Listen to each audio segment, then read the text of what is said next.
And now, welcome your host, author, adventure artist, and Mr. Productive Accidents, coming to you live from Hong Kong, Peter B. Williams.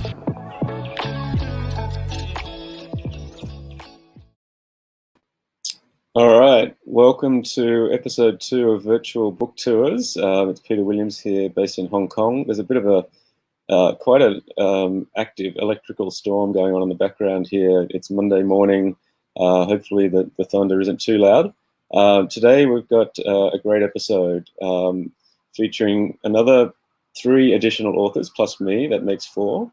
And we're going to learn about the authors themselves, their story, the books that they've written, and, you know, the journey of becoming an author, whether they expected to ever be an author in the first place, and any tips for aspiring authors.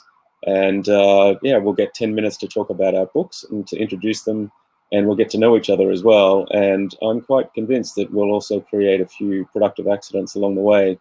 So the context for how this series evolved, exactly 1 year ago, I met Chris Palmore, who was actually doing the behind-the-scenes production today and in past episodes, via a productive accident. And what is a productive accident?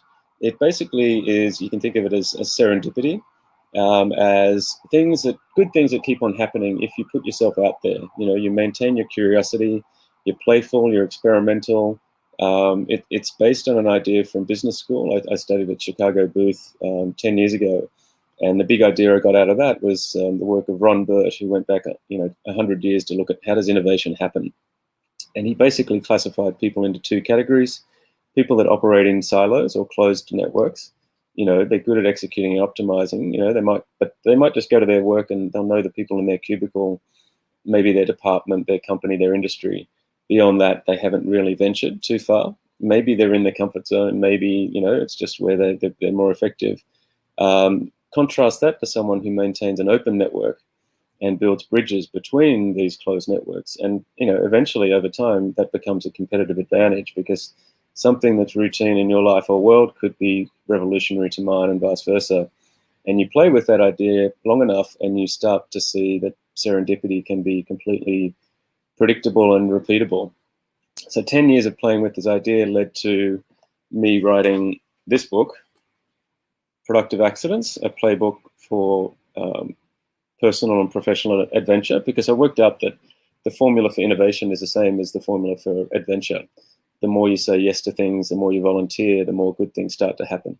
So I'm going to pause there and we'll bring in our guests today. We've got a really cool mix of people. So do you want to just open up the screen to show all 4 of us, and I can briefly introduce where we are and our names. At the moment, I'm just seeing me, but here we go. We've got Sharon. She's based in Colorado. We've got Raquel. She's in Singapore. And we've got Daniel in San Diego. So pretty good mix. And the format is we're gonna open it up to Sharon. She can maybe introduce herself for 30 seconds and so on. We'll just rotate around in the same sequence. Sharon, Raquel, Daniel. If you can go off mute, and let's have a chat. Well, thank you so much, Peter. Am I on? Can you hear me? You are. Yeah. Okay, great. So, just to introduce myself, just a short, brief introduction. Is that what you're?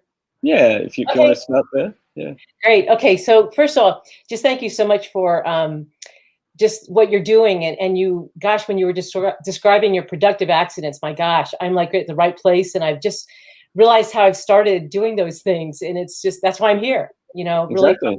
from that. So thank you so much. I'm in Colorado. I'm a gratitude coach and a fitness trainer of gratitude. And I look forward to hearing all the authors and stories today. Excellent. Raquel, I think you're on mute at the moment. There you go. Hi, everyone. Peter, again, wonderful thank you for having me here.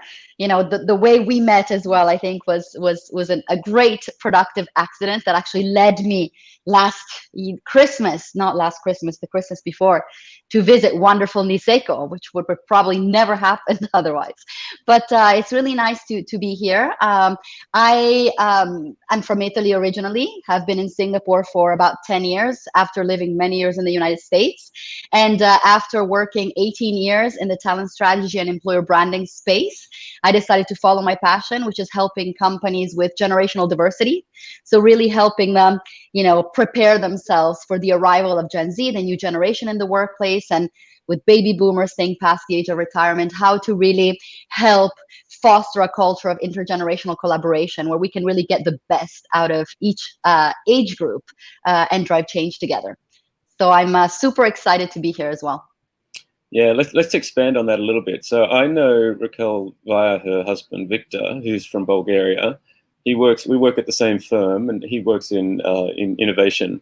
And we met, and when he traveled from Singapore to Hong Kong for a meeting, and that meeting turned into lunch. I think we had a beer, I remember, and then a couple of hours later, we were going to an innovation presentation, and then we got on really well. And fast forward, and Niseko, where hello, is in Japan. So we went there for Christmas at 2019. Can you hear me? Yeah, we can, Daniel. I saw you drop out briefly, but welcome back. Hear you. We can hear you. Do you want to do a little introduction?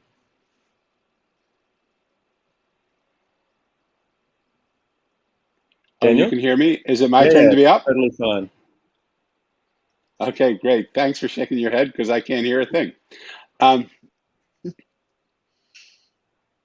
It's really hard to say who I am. You can try. I've lived so many different lifetimes, even just in this lifetime. Mm-hmm. I've sat with the richest people in the world, and I've sat with the poorest of the poor. And what always drove me is, why do people separate themselves? Why is it that we separate from color or from race or from religion or from finances or from borders? And I noticed that we were so separated, and it never felt right to me.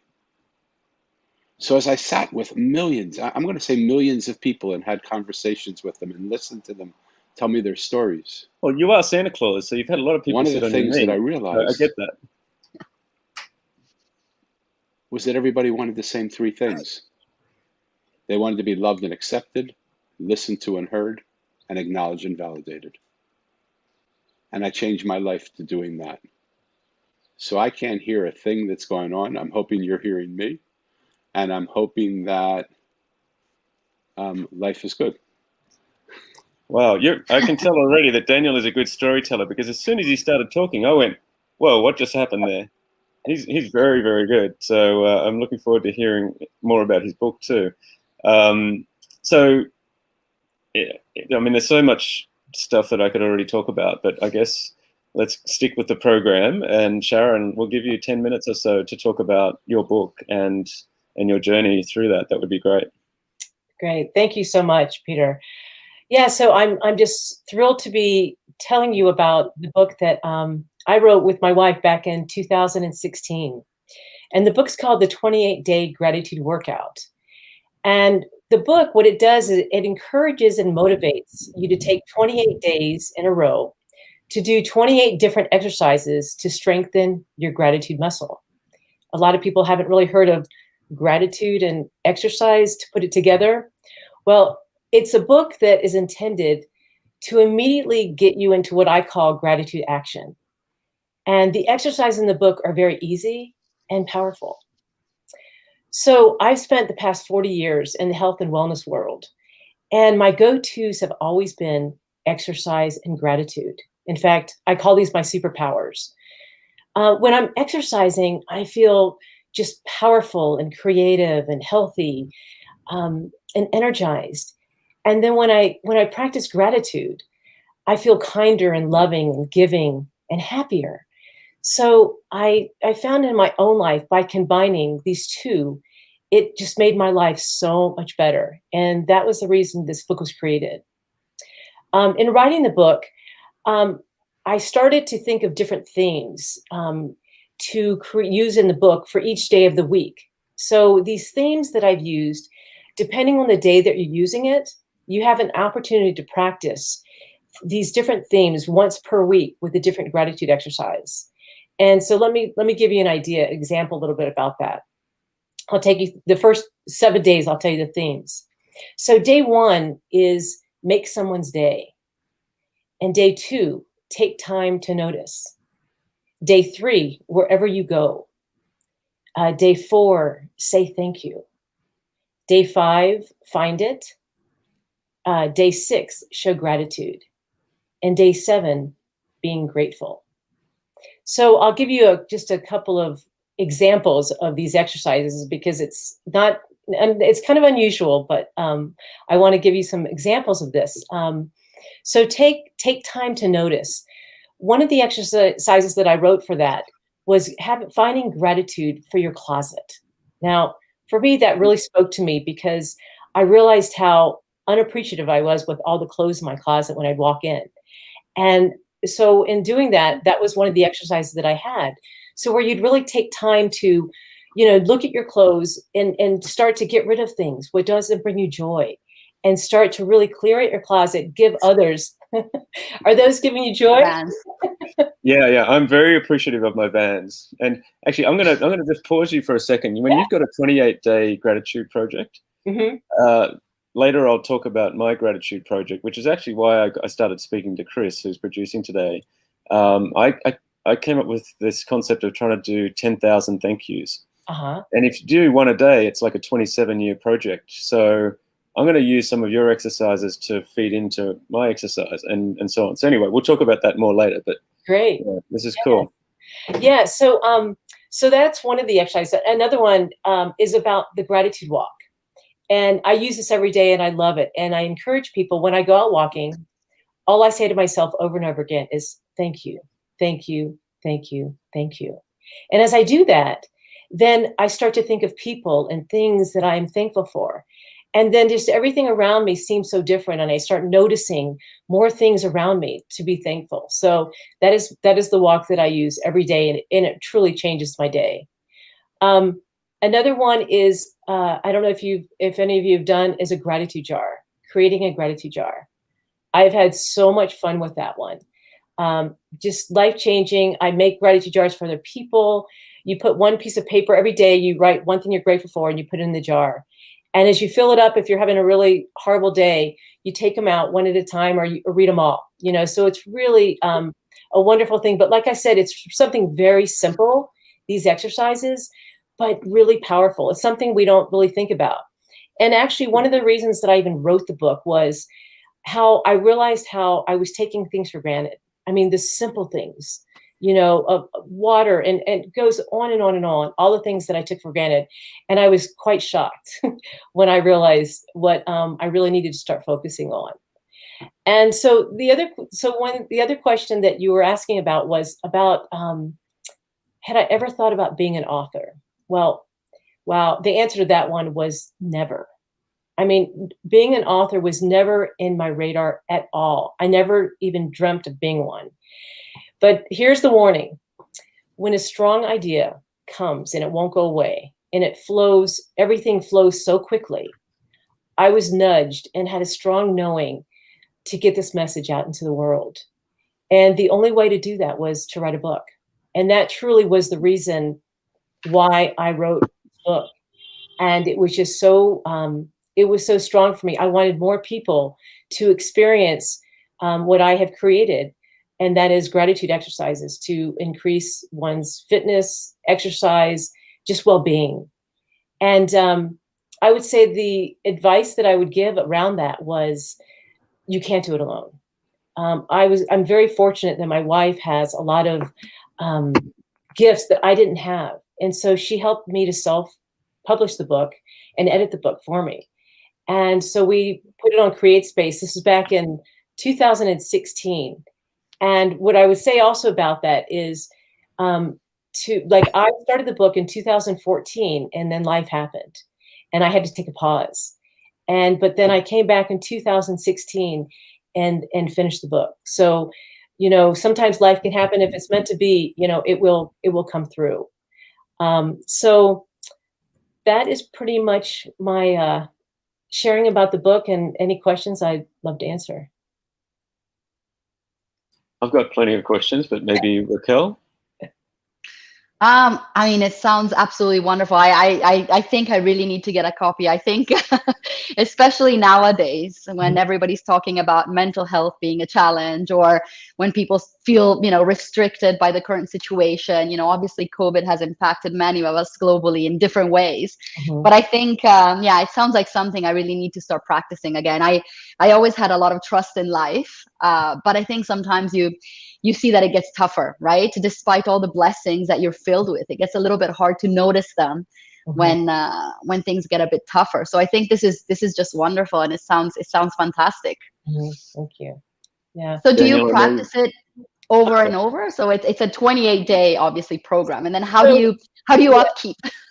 So that's a great question. So let me just even show you the cover. So that's the book. If you can see that. Yep.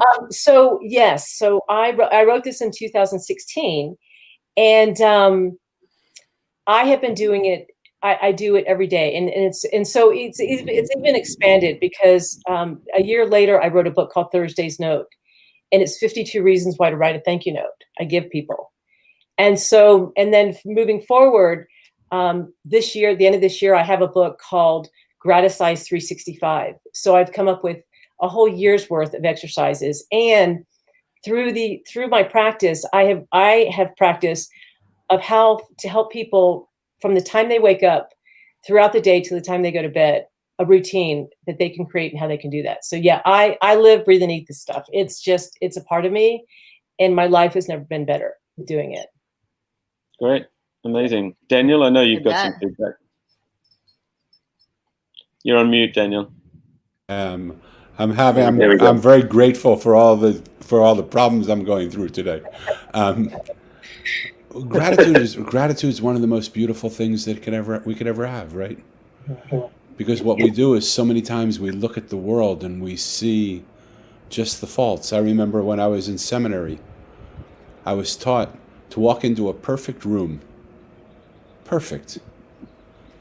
And my teacher said, find 10 things that are wrong in the next 30 seconds with the room. And he got it so that I could do it in 28 seconds. And I thought, wow, this is great, because I can go now into companies, I can go into places, and I can see exactly what's wrong really quickly, and I can highlight those things, and then we can fix those things. But it was the worst thing that I could ever have happen, because there's really nothing wrong with anything. There's nothing wrong with the fact that I'm on mute, or I can't hear, or I can't do, whatever's happening. It's all somehow so beautifully a part of life. And the imperfect makes the perfect more perfect. So I just salute you for highlighting gratitude and creating practices and giving people the opportunity to be grateful for things in an ungrateful world, mostly. So thank you. Thank you. Sharon, we're going to wind down. I think it was. There we go. Do you want to just wind down just with 10, 15 seconds, and then that will be the 10 minutes in case you want to edit that into a video that Chris was mentioning. How do we find you, and where are you, if people want to connect to you? Oh, great. Yes, thank you. So yeah, they can go to my gratisize365.com website. And also, I have a Facebook page called Gratisize 365, where every single day there's a new exercise that I have for people to use if they choose. Perfect. And I think we're going to be posting your link tree on Spotify and all the other platforms later on as well. So that'll make it easier. And great. I think collectively we encourage listeners to reach out and start a conversation as well. Okay. Yeah, great. Thank you. Great. All right. I think that's pretty much hard 10 minutes. So let's pass over to Rachele. And I know you're going to be blown away by her energy and enthusiasm for all things multi-generational. Not at 8 a.m. when you were up all night, but I will try my best, I promise. I was telling Peter my biorhythms typically don't kick in until noon, so apologies. But no, I mean, it's wonderful, obviously, to be here, and I love to talk about my book because it's really very much a personal story. So just to kind of take it back a bit and explain how it all happened. And again, there's a lot of serendipity in this as well. But I graduated. I'm an Italian. I'm born in Italy, and I went to study in the United States. And it's interesting because I studied journalism. And I didn't really put a lot of thought into my degree at the time. I think my generation, I'm a Gen X, we weren't as prepared as the millennials. We didn't have all these big plans on what to study and what to do to get to the next thing. So I just knew I liked writing. So I figured, why not? And I studied journalism, and I had in mind that one day I would be a war correspondent and would probably win a Pulitzer Prize or something. But that was pretty much the last time I had thought about writing a book until recently. But what happened is after I graduated, I decided to move back to Italy against my father's advice. And in fact, it kind of, drew a long life, a ridge between him and I, because he thought that I should remain in the United States. And I came back to Italy, which is where I really experienced firsthand, the horrifying working experiences that entry-level talent were having. So I came obviously with a degree from the United States. I was young, I was, ambitious, I was full of energy. I wanted to change the world. I didn't quite know how, but I know I wanted to take the world up for a storm.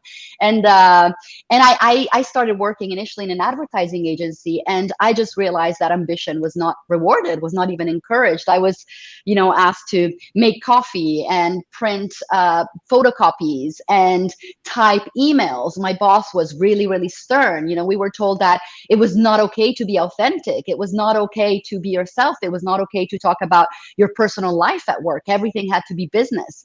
I was given no explanation of the things I had to do. I was just expected to hit the ground running. And even asking for direction meant that I wasn't qualified. I wasn't smart enough to figure it out. I remember we used to have a coffee machine that was in a small, tiny copy room. So while I was copying away, sometimes you would have a colleague from other departments come in and put the coin in and get the coffee. And during those fleeting moments, you would try to have a conversation, and but one of us always had to be on high alert, because if we heard the boss, we heard her heels from down the hall, we would need to immediately stop talking, because if she did show up, we'd be reminded in not a very nice way that socializing was not authorized and was not allowed. We were not there to socialize. We were there to work, and we could get fired if we didn't do our work, and instead we chitter-chattered.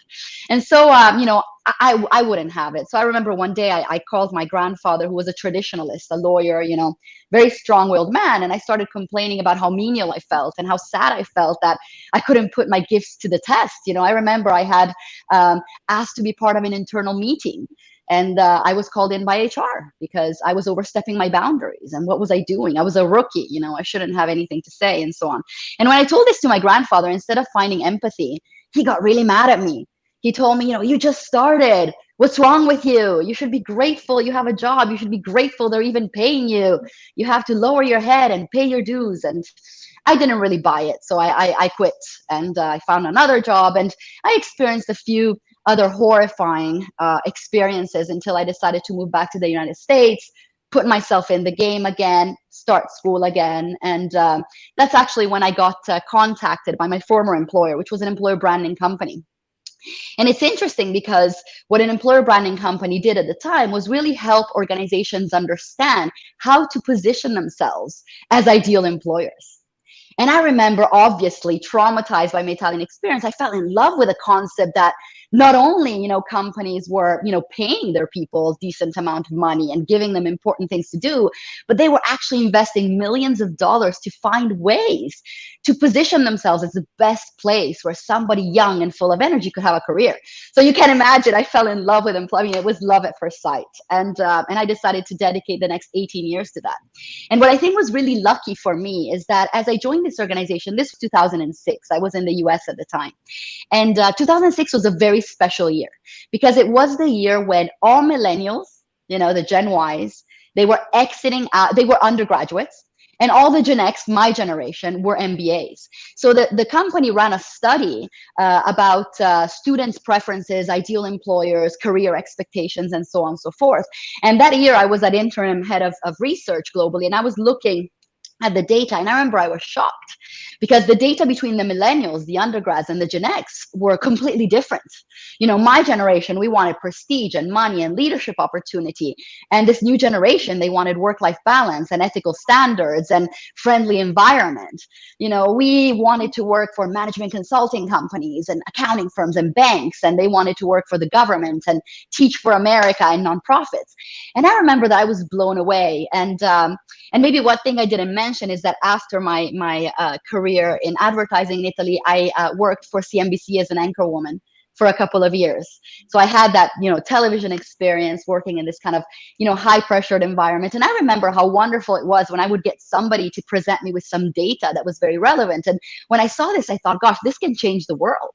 Like if companies start listening to this and realize that this new generations want something completely different, the workplace as we know it could completely change. And so I took it on myself to become kind of an ambassador for this generation. And I started working over the years with about 2,000 companies, from your CIAs to your, I mean, pretty much any company that you can think of, your Goldman Sachs's and, all your different large organizations, and really explaining to them that if they wanted to win this war for talent, they needed to change.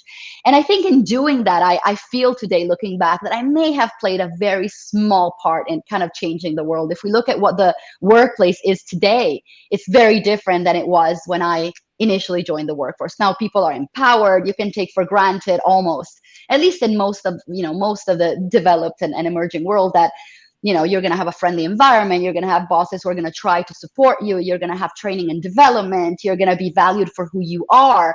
I mean, millennials, they normalize taboo subjects, like mental health and sexuality and many other things. I mean, it was just wonderful, right? So I love that. But one thing that I noticed as I was working with organizations with these millennials is that I realized that in their attempt to kind of transform to meet the needs of this new generation, they kind of failed to explain to the existing generations why this change was happening. So in some way, these millennials were kind of shoved down people's throats. And all of a sudden you had, baby boomers and Gen Xers and traditionalists in the workplace saying, why are these entitled kids coming in? And why do they get so much attention? And why do I need to all of a sudden change my leadership style and transform myself into the perfect coach and the perfect mentor and, the perfect leader? And nobody taught me how to be that. Actually, being nice wasn't really part of the job description until recently, right? And so this started creating a lot of tensions between these new generations and the existing generations that I believe has really halted progress. So we see it, every time we hear an okay boomer statement or a strawberry statement, right? There is so much there's so much attention, under the surface. And so basically I decided, after years of working with organizations and realizing that one of the top reasons why people leave is intergenerational conflicts, that I would focus on bringing people together, on making sure that, organizations and leaders understand the importance of bridging the generational divide, understand the strengths that, each generation can bring to the table. COVID obviously, showed us that we need both the social mindedness, the ambition and the creativity of the young, but also the knowledge, the resilience and the and the experience of the older generations. And so how can we, make sure that every generation understands where each other comes from? Because really, very often these tensions come from the fact that nobody has any idea, or the young generations, for example, they don't know what I went through. They don't know that being authentic was wrong and was not encouraged. And so I figured that if I could give a kind of 360-degree perspective when I took people back in time to understand what the reality was like when each generation in the workplace joined the workplace, it would be easier for them to understand that the mindsets they criticize are really embedded in the forces that shape them. And so I decided to write this book, Reframing Generational Stereotypes. And, it was a fantastic journey because I had already decided this was something that I wanted to pursue in terms of topic. And I think, talking about gratitude and serendipity, the day that I sat down and I thought, this is really what makes me happy, I really want to do this. The next day I got a call from someone that I respect very much, my mentor, Bob Aubrey. He's a wonderful, wonderful man. And I had never met with him outside of work context, but we sat down and I started talking about this, and he started to tell me that he had never seen me this excited or passionate about anything. And I said, yeah, this is really what I want to do. And he had just published Victor, a little bit of passion for Victor, a little bit. Well, of course, he's talking about from a work perspective. Like, okay, got it. I was very passionate about employer branding when I felt it could make a change. But after 18 years, I was like, okay, now everybody knows how to, 15 seconds or so. How do we find you? Yeah, so basically that was the thing. And so he sat down and he said, you're really passionate. Have you thought about writing a book? And I said, it's really interesting you asked because I just decided to do that yesterday. And he had just published a book with McGraw-Hill. And so he said, I think what you do is wonderful. And so he made a connection with McGraw-Hill and they reached out to me proactively and said, this is a wonderful topic. Everybody's covering generations from a one-sided angle. Nobody's looking at it holistically. So if you want to write a book, we would love to publish it. So they offered me a publishing contract before I even had a plan for a book. And of course, I thought, this must be a sign. I mean, when things happen, this quickly, and it means that this is really the way you need to go. And so obviously I signed the book right as I was meeting Peter, or not the book, the contract in Niseko. And I wrote the book throughout lockdown with 3 kids under 5, still a full-time job, and a grumpy husband because he had to work from home and wasn't used to it. But so it was quite the journey, but it was all worth it. And I'm very proud of the outcome. And I really hope that I can get as many people to read it, because understanding is key to collaboration, I think. And I think we need everybody to drive change.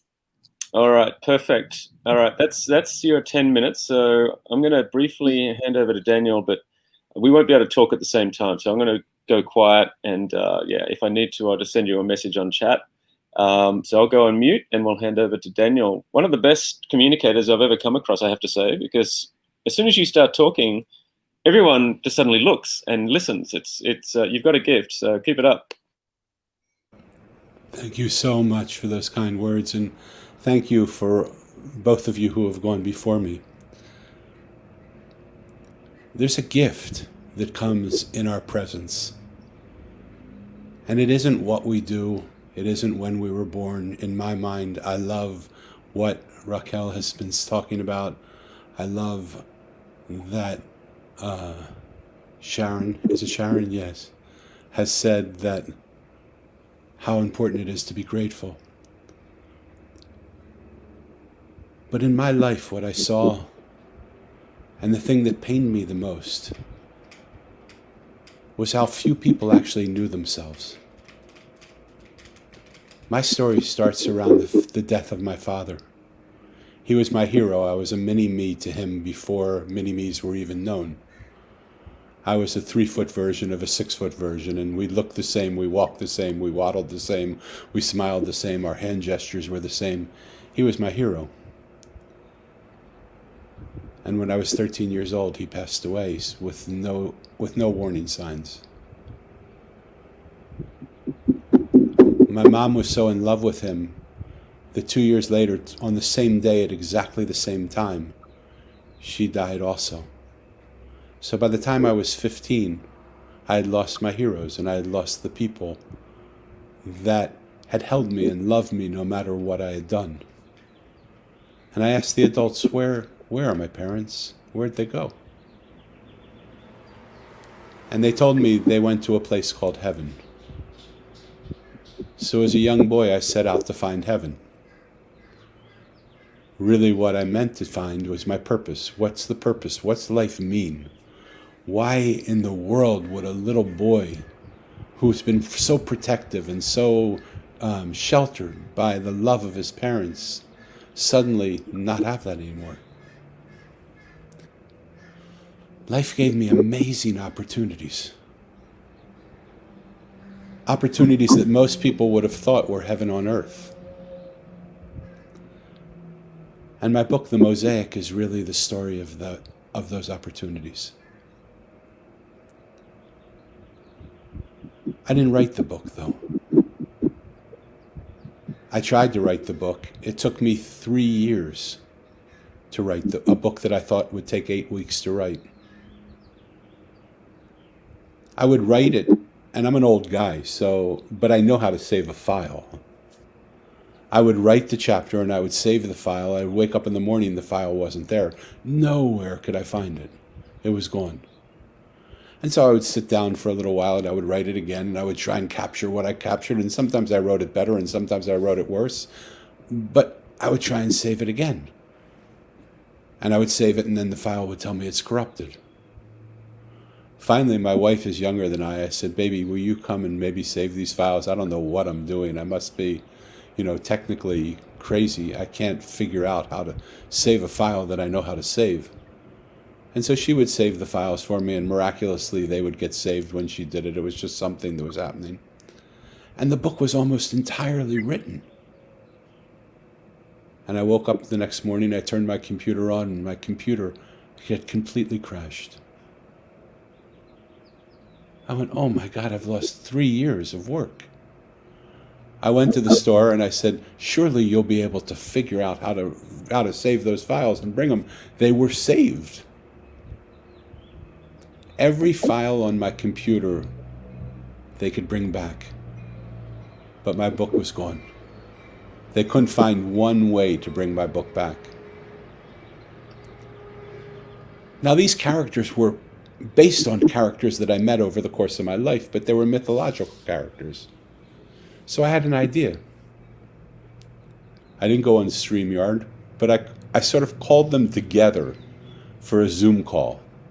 And I invited them to come before me and have a conversation with me. I'm a guy. This is not like, I don't talk to mediums and channels and do all that type of stuff. But somehow I felt like it was important for me to try and talk with them. And one by one, they appeared on my Zoom screen. Imaginatory. And I said to them, why in the world aren't you letting me write this book? Why are you taking it away from me? What's going on? What is happening? And they said, Danny, you're not listening to us. What you're saying is not what we want you to say. I said, I'm sorry. With all due respect, you're my characters. I made you up. I created you. I should have the liberty to write your dialogue. I should be able to say what I want you to say as my characters in my book. Don't you think that's fair? They said, absolutely, you can do that. We'll be here another 5 years and we still won't let you publish it. I said, so what do you want? They said, I want you to listen to what we're saying.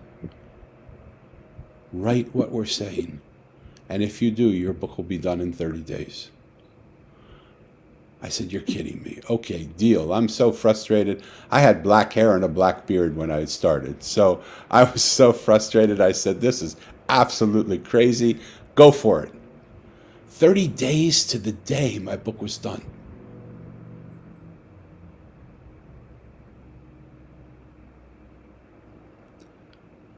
In that moment, I realized something outrageous. I realized that the whole world is speaking to us.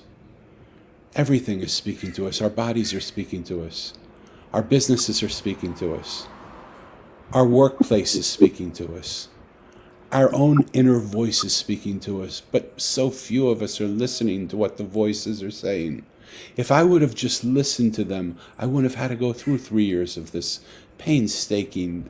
I would wake up in the middle of the night screaming in anguish, where is that file? Like, what happened to it? Where is it? I saved it.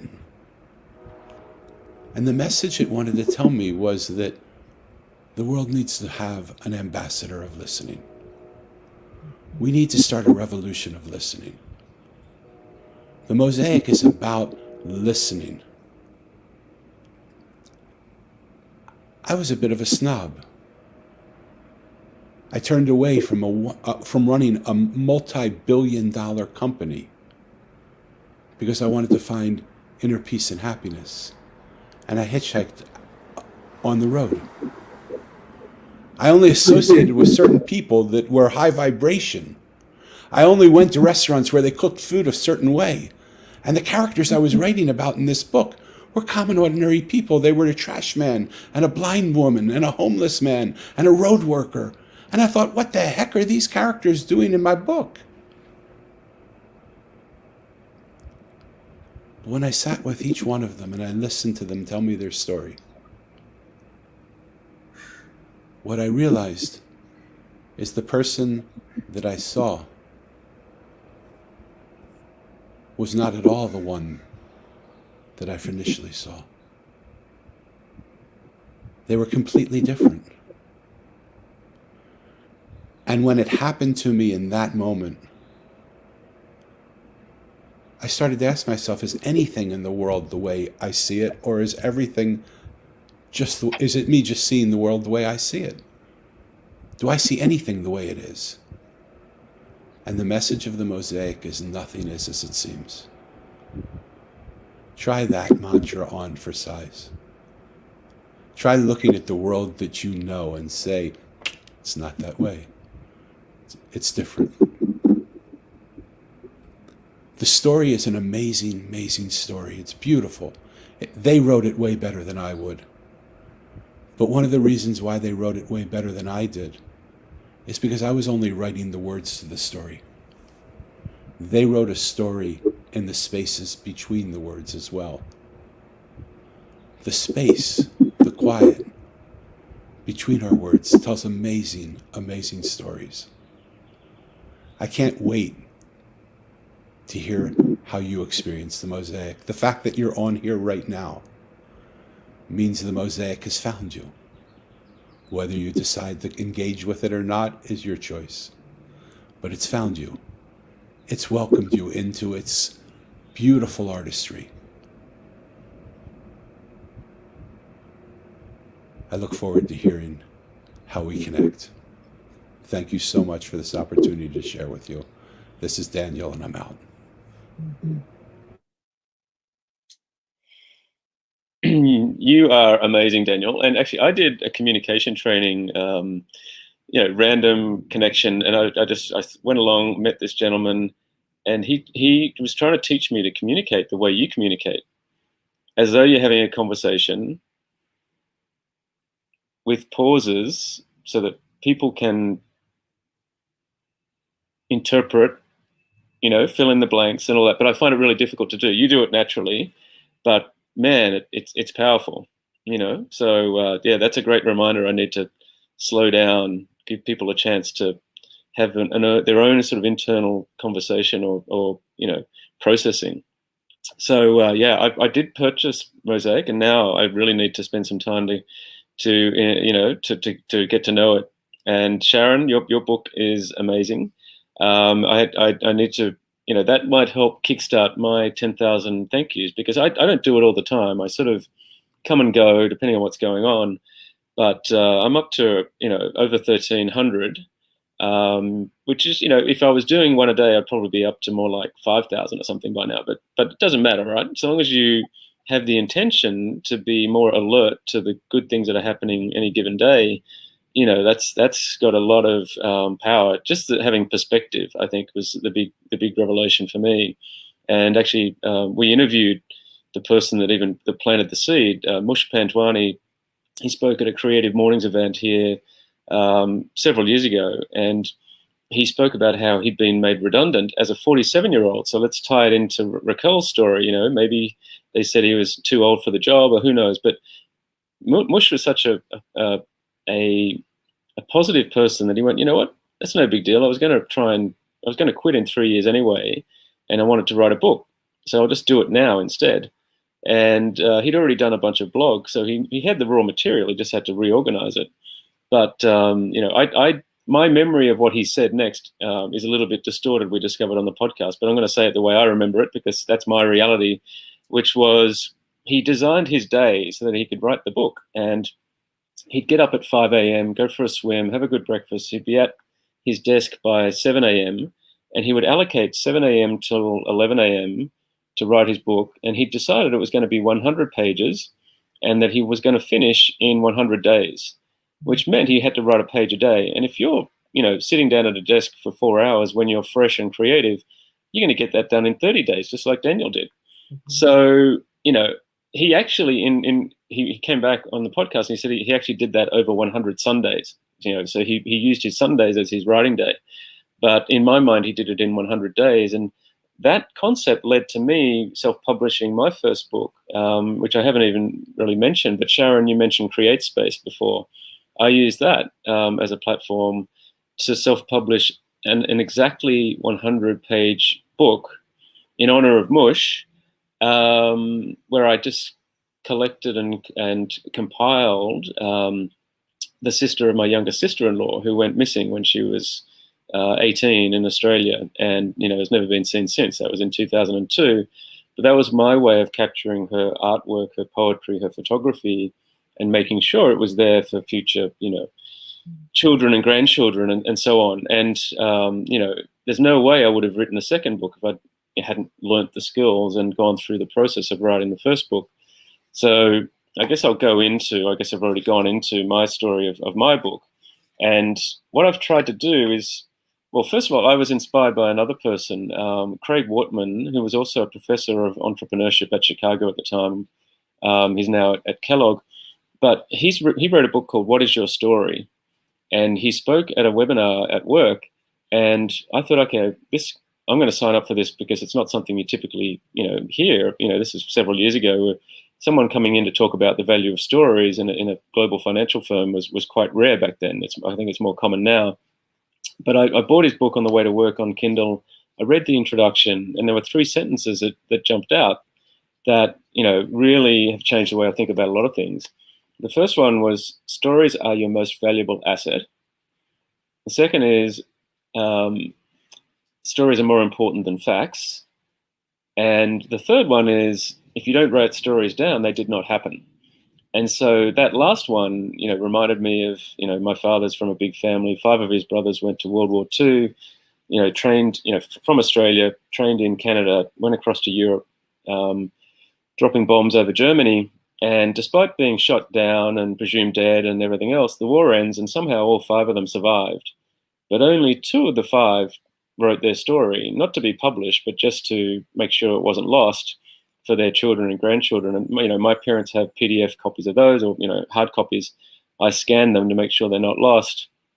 And, my children know there were 5 guys in uniform, but their children only know there were 2 because only 2 of them bothered to write it down. And, that was my logic for writing the book about my sister-in-law, Neve. And, then I just became more alert to stories and the value of stories. I discovered Story Corporation, or Story Corps. They had a recording studio in Grand Central Station, encouraged children to come in and interview their grandparents, send it up to the cloud, and it becomes a time capsule. I thought that was amazing. So then they won the TED Prize, and they had funding to create an app. And I went, okay, now that means I can use their technology wherever I am. So then on the next trip back to Australia, I sat down with both of my parents and I recorded 40-minute interviews with them.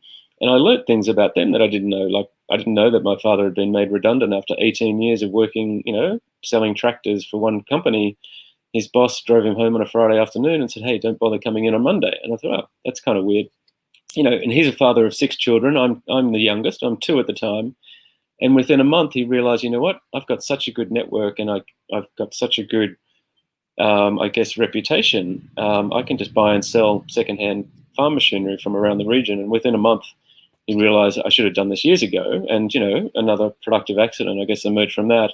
And, the dealerships eventually, the brands like Massey Ferguson approached him and said, hey, you're better than that previous place. Can you please take on this? And, and it sort of went on from there. But, just the value of conversations and hearing stories is really important. And so the best thing about writing this, and I deliberately self-published because I wanted to learn more skills, right? And I went beyond CreateSpace. I used Vellum software, which enabled me to create 6 digital formats within 30 seconds.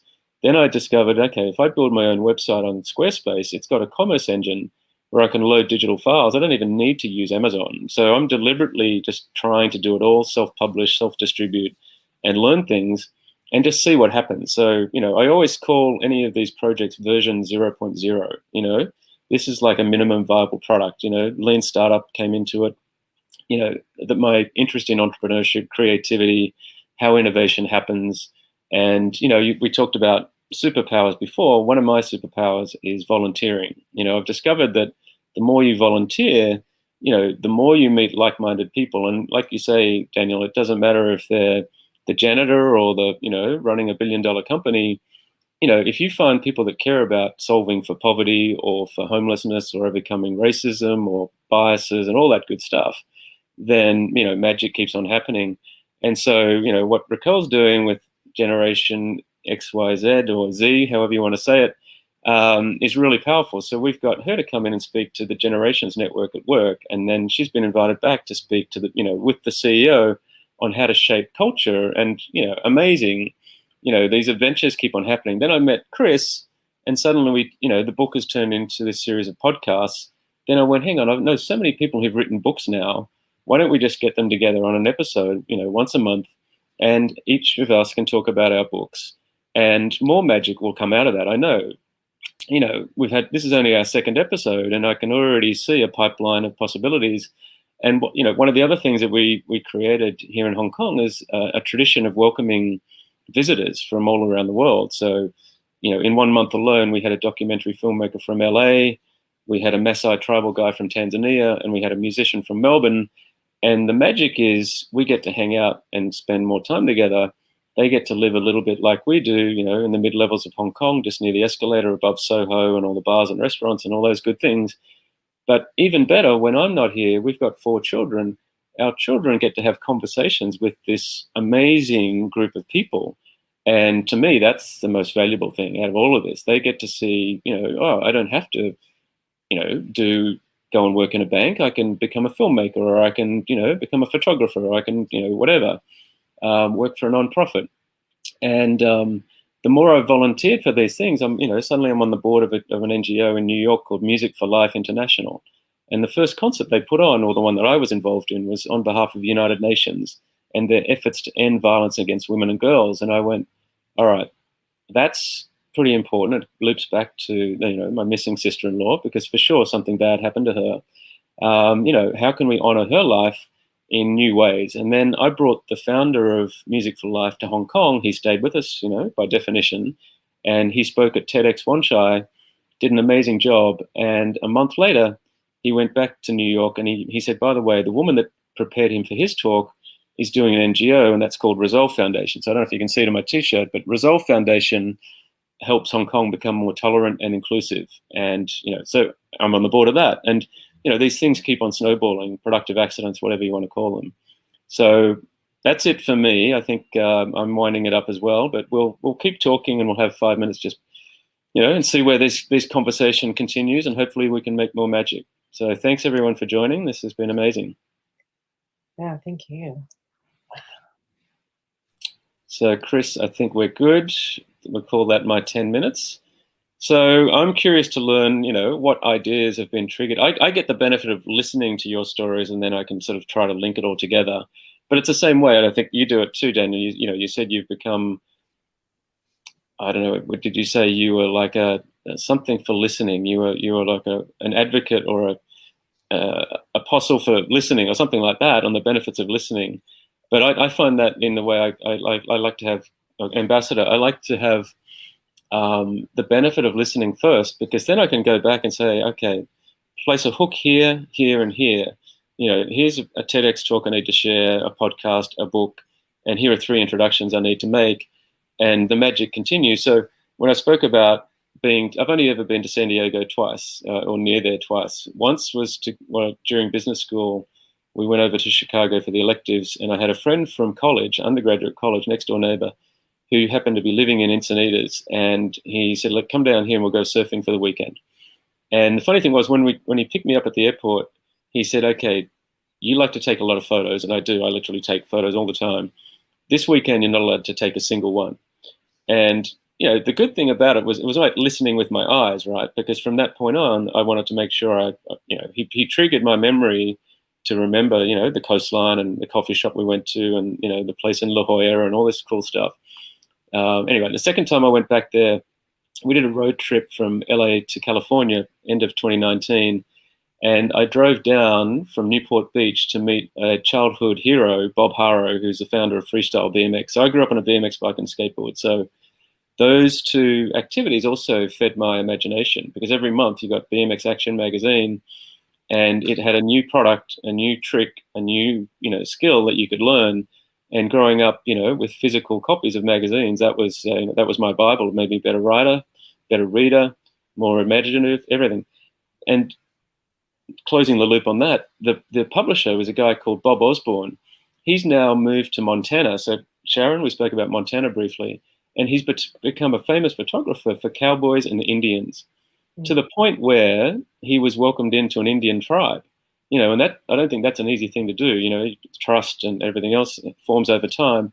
But I'm going to send you a video of him later as a sort of a follow-up, because one day I need to meet him. Because first of all, he created that magazine, which changed my life. And now he's just, incredibly creative. And we've got this dialogue going, which is kind of surreal via email. One day I'd like to get him on here as well, because he's published his photos, cowboys and Indians. So the backstory is, if you know any authors, it could be children's books, cookbooks, business books, biographies, everything. I think the more variety we have in these conversations, the better. Because, you know, anyway, that's the big idea. So I'm going to pause, let you guys reflect and add anything to that. I wanted to just talk for a moment, if I could, on the idea that you said about listening, because when I was given the assignment to bring listening to the world, I laughed from my big belly all the way up to my top of my head, because I thought, what are you, crazy? I talk more than I listen. I'm not a very good listener. But my inner guide said something to me that I really think is important, and it's important to anybody thinking about writing a book also. They said to me, Danny, it's true, you do need to listen a little bit better. But there's something to the quality of your voice that when you speak, people listen to what you're saying. They listen with their minds. Fear lives in the mind, Danny. So if their mind is occupied in what you're saying, fear is also occupied in what you're saying. And it allows you to have access to the heart of a person and to the soul of a person and to listen to the heart and soul of a person. As I was sitting here today, you have the advantage of going last.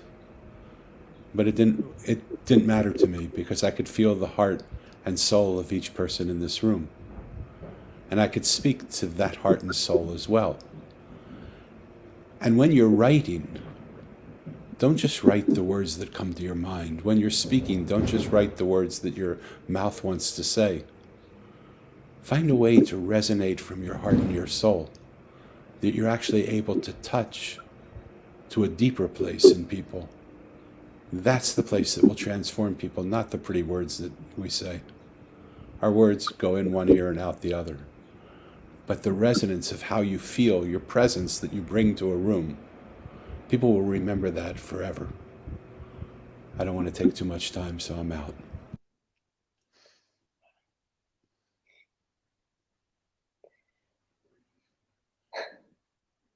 I'd like to share something that I don't know why, but something that I know that, like, for me, that gratitude has since opened up for me is I spend my mornings, like, I have a gratitude morning routine, and I mean, it's usually like I get up at 3 in the morning right now, and it's like 3 hours long. And really what I'm doing the first hour or two, I'm a Facebook person. I like Facebook, and I like what it gives me. But I will look at different people's stories about themselves and what they're up to and what they're doing. And it can be from the smallest anybody to who knows, there's no limits there. And I spend every day, I reach out to people that I'm drawn to, and it's something inside me. And I share with them different comments about how much I appreciate what they're doing. And not that I need any response back from them, but it's just mind blowing how these people, from the largest of large people that are making such a difference in the world to somebody who's not heard at all, they're so appreciative. And I'm doing it just because I'm moved by what they're doing. And it's become something that I never thought to do. But gratitude has really opened up my heart and my mind, and just not feeling a fear, just to share and really make those connections that way. So it's been a really amazing experience. Right. I mean, you know, and the other thing I didn't mention about welcoming people into our home, by definition, when you guys come to Hong Kong, come and stay with us. Mm-hmm. And, you know, stay for 2 weeks, because I can introduce you and give you speaking opportunities, you know, across companies and everything else. And, you know, Raquel, I guess that's how some of it happens with us. You know, we went to Japan snowboarding and skiing together, you know, a couple of Christmases ago. You know, and now we've got 3 of our 4 children are in Australia, you know, 2 at university and 1 at boarding school. And it's like suddenly we have capacity for a whole bunch of people. So, you know, the more the better when things go back to normal.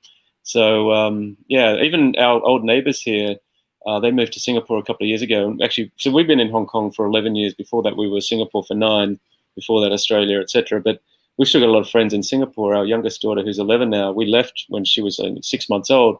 So our old neighbors who live in Singapore, I guess they're keen to get out as well. They said, how about we do a house swap for a month? And I'm like, absolutely. You know, like, we can work from anywhere anyway. Plus I've got an office in Singapore I can go into. So if the travel bubble opens up, we'll end up going down there, which would be pretty cool. And then at the end of the year, I've already booked flights to go back to Australia.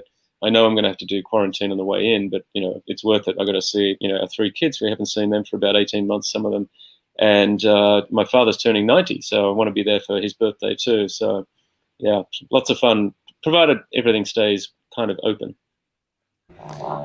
Well, when I finished writing The Mosaic, the book itself talked to me and said, get out on the road and do what Mo, the main character, did. Go and visit. Go and sit on street corners with the people that nobody speaks to. Speak to them. Listen to the ones that no one hears. Go to boardrooms. Go to hospitals. Go to places where people love. Go to places where people hate. And so I'm planning now through Clubhouse, because I've been on there and now my community there is growing. We're starting Mosaic Clubhouse rooms in many different countries so that the mother tongue of each country can do what we're doing in the room that we're doing it. And so Singapore and Hong Kong are definitely places I'm planning to come to when things open up. So watch yourself. Santa Claus might come on his sleigh and come and visit you, Peter Williams. Sounds good. So I'm going to end it here, but we can stay on and have a chat just because we're at the hour, slightly over. But thank you so much. Really appreciate your sharing, and I look forward to meeting each of you again in person. Either in the US or Singapore or Hong Kong. Hopefully, all of the above. So thank you again. Thank you. Thank you so much, Peter. It was wonderful, Sharon and Daniel. Thank you so much, all of you. Thank you so much. Big love to all of you. Thank you.